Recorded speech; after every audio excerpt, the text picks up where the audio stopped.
It takes years, even decades, to move up the ranks in the Indiana National Guard. This past year, a soldier made history by becoming the Guard's first black female general. Tonight, our Sierra Putman talks with that woman to learn what it took to get to this point and how she hopes her position helps inspire others. I am Brigadier General Felicia Brokaw. I am the Chief of Staff, J4 for wartime at U.S. Forces Korea. Years ago, she joked about reaching this point. And I'm like, I'm gonna be the Adjutant General of the state. I'm gonna be a general officer. And they're like, you can't do that. You can't be that because you're just a lieutenant. But I can dream.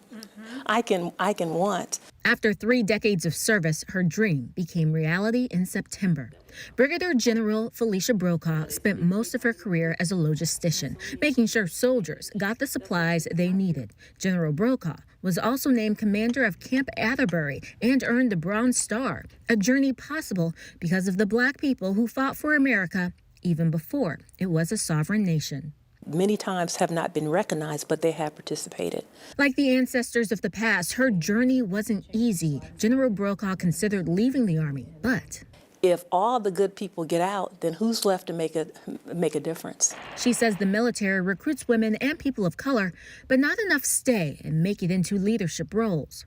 To put this in perspective, less than 3% of senior leaders in the Indiana National Guard are women of color. Only 38 out of just under 1,400. I work with U4 and C4. That number includes Lieutenant Colonels Angel Averett and Jennifer Ruth Green. Both were excited to see General Brokaw promoted. What was your thoughts when that happened?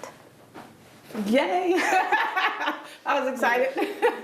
Has done it with grace and with integrity and with honor, all still while looking fabulous. Colonel Averett is part of the Indiana National Guard's diversity, equity, and inclusion efforts to not just recruit, but retain guardsmen of diverse backgrounds. But it takes time to grow us, and we have to want to invest that time into the individuals. Colonel Green became a pilot after speaking to a Tuskegee airman.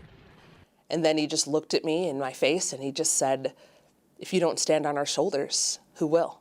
Since then, she served in combat and became the commander of the 122nd Fighter Wing Communications Flight, the first black and Asian woman to take on the role.